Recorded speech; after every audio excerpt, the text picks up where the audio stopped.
माहिती देत होत्या। राज्यातील राजकीय सत्तानाट्यावर भाजपनं वेट अँड वॉचची भूमिका घेतली आहे। गेल्या काही दिवसांपासून या सत्तानाट्यामध्ये भाजपनं मौनच पाळलेलं होतं। मात्र आता भाजपनं या संदर्भात पहिल्यांदाच भाष्य केलंय, आपली भूमिका स्पष्ट केली आहे।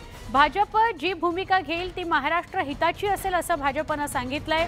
भाजपनं सध्या शिंदे गटाकडून कुठलाही प्रस्ताव आला नसल्याचं म्हटलंय।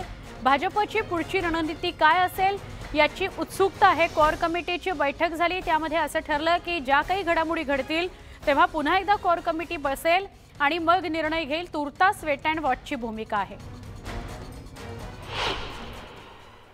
विधिमंडळामध्ये निर्माण होणाऱ्या परिस्थितीचं आकलन व त्याचा अंदाज केला गेला।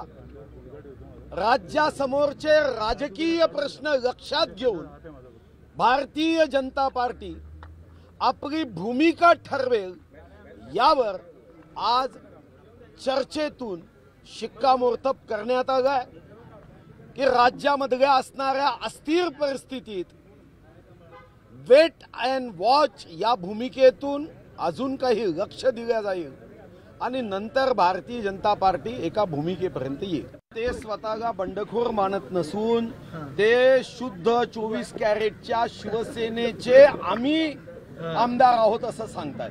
तुम्ही मला प्रश्न करताय ते बंडखोर।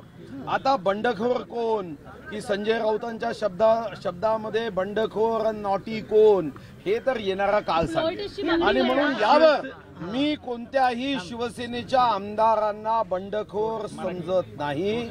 याचा निर्णय भारतीय जनता पार्टीचा आमदार म्हणून मी करणार नाही। शिवसेना आणि त्याचं बहुमत यांनी आतापर्यंत आम्हाला कोणताही प्रस्ताव दिलेला नाही। शिवसेनेकडून जेव्हा प्रस्ताव येईल आणि म्हणून बंडखोर आमदारांच्या प्रस्तावाशी भारतीय जनता पार्टीला काहीही देणं घेणं नाही।